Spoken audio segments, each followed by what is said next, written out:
يعني اهلا بيك.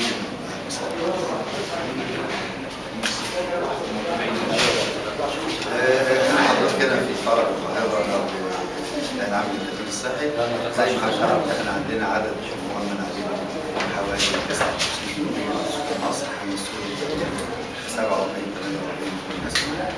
ضم في خلال الشهر اللي فات قرار رئيس الجمهوريه ضم المراه الجماهيريه لتخضع لنظام التامين الصحي، وهنا حاجه جميله جدا انها هتبدا الدوله تتحمل في اشتراكات المؤمن عليها، بحيث انها هتدفع جنيه في الشهر، وده اشتراك رمزي. الهدف منه ان نظام التامين الصحي بيجمع بين انه لازم يكون فيه المنتفع بيشترك والدوله او صاحب العمل. هنا بصراحه الدوله هتتحمل الانفاق كامل، وهو هتدفع 200 جنيه لكل امراه، والمراه ما تدفع جنيه كنوع من اشتراك رمزي. متوقع ان ينضم حوالي 5 مليون امرأة معيلة لهذا النظام، ولكن حاليا المسجلين يقتربوا من 600,000 امرأة معيلة، وهي كل امرأة ليس لها عائل، ليس لها أي نظام تأمين صحي، ممكن يكون عندها أسرة مكونة من طفل أو طفلين. هذا النظام أنا بعتقد أنه ده مرحلة انتقالية بين القانون الحالي وبين انتظارنا لصدور قانون التأمين الصحي الشامل، اللي هو إن شاء الله متوقع أنه المسودة الأولى بتاعته تظهر في منتصف نوفمبر، منتصف شهر 11 اللي جاي، بحيث إنه المجتمع المدني يبدأ يساهم فيه، لأنه مشروع التأمين الصحي مشروع قومي لا يخص وزارة الصحة ولا هيئة التأمين الصحي فقط، بل يخص كل مواطن. هنا أنا بدعو إن شاء الله تكون في مشاركة واسعة للنقابات والمجتمع المدني للمشاركة في هذا القانون، لأنه هيحتاج الرأي. يعني عايز أقول إنه لما هيعرض هيبقى في فرصة للإضافة والحذف منه، ليس نهائي. الأمر الثاني يمكن أخطر جزئية فيه، وهي الجزئية الخاصة بنظام التمويل. التأمين الصحي الحالي بيقدم خدمات ضخمة جدا، ولكن علينا أن نعترف أن هناك فجوة بين ما يقدمه وما يحتاجه المواطن. هذه الفجوة 70% منها يرجع للعامل المالي، لأنه نظام التمويل للأسف معتمد على نظام السبعينات والستينات، وهو أمر لا يتفق مع الظروف الاقتصادية الحالية. ومن هنا يمكن أن الهيئة بتحاول حاليا أنها تقدم خدماتها من خلال التوسع في تقديم الخدمة. يعني احنا عندنا إن شاء الله خلال المرحلة القادمة في افتتاح لمستشفى هنا في صعيد مصر، ودي برضه من أول المستشفيات اللي هتبقى موجودة للتأمين الصحي في محافظة هنا. في عندنا مركز الأورام، في عندنا أماكن كثيرة، في مستشفى بنها بدأنا نشتغل فيها، مجموعة من المستشفيات اللي نوسع الخدمات اللي يجد المواطن أماكن تقديم الخدمة بشكل أيسر من الوضع الحالي. ولكن أولا وأخيرا لابد أن يكون هناك نظام آخر لنظام التمويل. قد يأتي في النظام قانون جديد بنظام اشتراكات جديدة يساهم فيها المجتمع. إذا كانت الدولة بتعاني من ظروف اقتصادية وكلنا نعلم الظروف الاقتصادية اللي فيها، أنا علينا عشان ما نضحكش على أنفسنا لابد أن يكون هناك تمويل، سواء كان المنتفع مش هنقدر نحمل عليه تاني المواطن المصري في مثل هذه الظروف بيعاني من مشاكل اقتصادية صعبة. ولكن أنا رأيي أن حينما يعرض هذا المشروع على المجتمع المدني أن يتحمل مسؤوليته ويتحمل دوره في كيفية إيجاد التمويل اللازم حتى يكون هناك استدامة وأداء بدرجة مقبولة وجيدة للمواطن المصري اللي هو يستحق منها كلها. دكتور قبل ما نتكلم بقى عن الميزانية، أنا بس عايز أقول حاجة، مع ذلك إن في نية في القانون إن التأمين الصحي يبقى حق كل مواطن. طبعا زي ما حضرتك بتقول كده هو حق ودستوريا حق، ولكن حضرتك خلينا نفصل بين نظامين: نظام الصحة، الخدمات الصحية اللي بتوفرها الدولة، ونظام التأمين الصحي. احنا في مصر هنا بنجمع بين النظامين، في فئة خاضعة لنظام التأمين الصحي وفي فئة غير خاضعة لنظام التأمين الصحي بتقدم لها الخدمة من خلال وزارة الصحة. النظام القانون الجديد علشان يغطي مجتمع، يغطي كل افراد شعب مصر. النظام القديم ايضا بيعتمد على الفرد، يعني المؤمن عليه قد يكون موظف فقط بينما زوجته او اولاده غير خاضعين للتامين الصحي.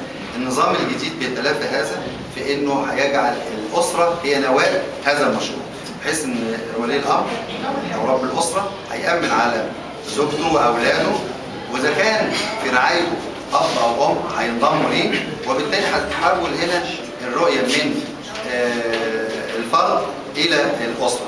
الامر الاخر ان احنا عندنا نظام التامين الصحي الحالي بيعاني من وجود عدد من القوانين المختلفه، فئه تسمى قانون 79 وفئه تسمى 32 و99، وكل فئه ليها نظام اشتراكات ونظام خدمه مختلف.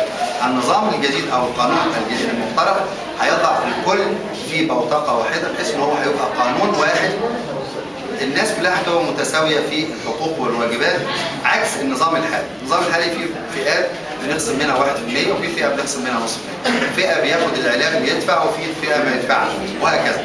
لا، النظام القادم ان شاء الله هيلغي. الامر الثاني انه هيفتح فرصه لتلقي الخدمه للمنتفع في اقرب مكان لسكنه حتى يخلق نوع من المنافسه.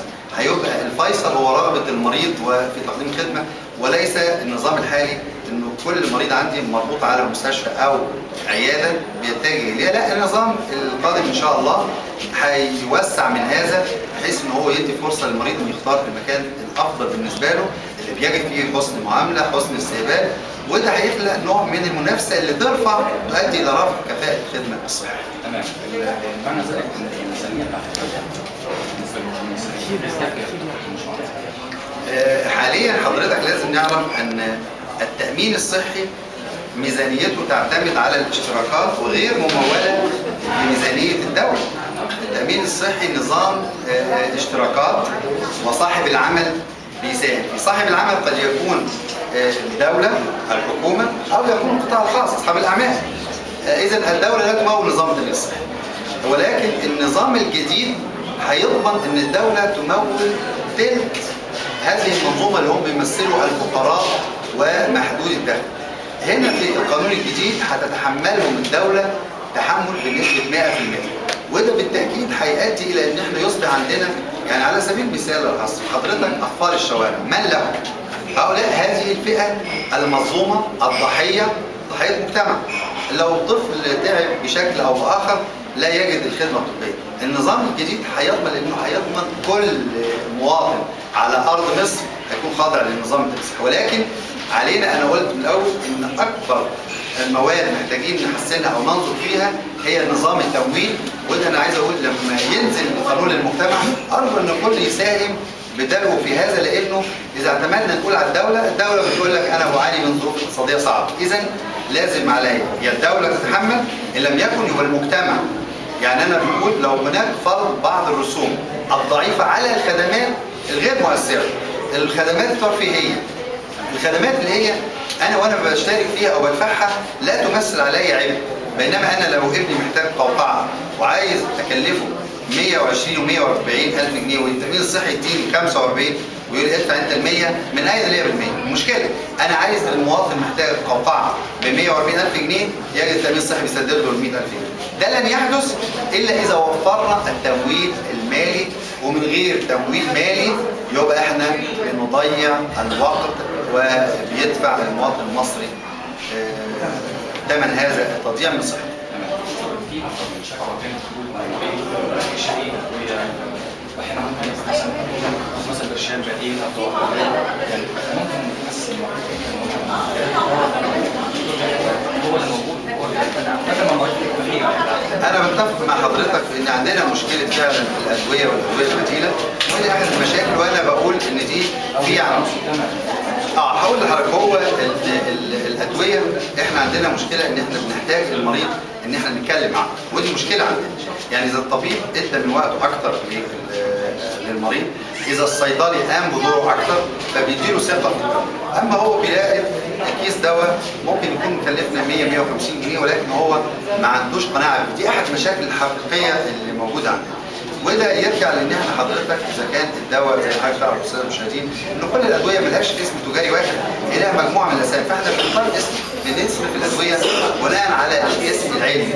ده يعني بيرمي حمل ويجب على الصيدلي عندنا في الهيئه، يجب على الدكتور انه يوضح للمريض. اما فكره انه المريض يدفع نص الدواء. هو ما فيش حاجه اسمها نص الدواء، هو بيدفع ربع قيمه الدواء لحد اقصى 5 جنيه.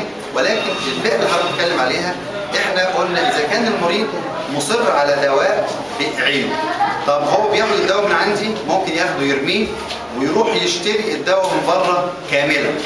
وفرنا له الدواء دوت من خلال التعاقد مع الشركات، وان الهيئه تتحمل الجزء اللي كان تصرفه له ويصرف هو الفارق. فاصبح في ميزه، بدل ما ياخد الدواء بتاعنا يرميه ويروح يشتري على حسابه كاملا، لا هو بيشتري الدواء هنا بيدفع تمثل مثلا 20% 30% من قيمه الدواء. وده وجد يعني بصراحه شديده نسبه رضا عاليه. يعني اذا الدواء حصل له نقص، المريض بيقول فين؟ انا عايز الدواء ادفع على 20%، ما هو هيدفع 20% او 30% او 40% او 50%، افضل ما يدفعهم 100%.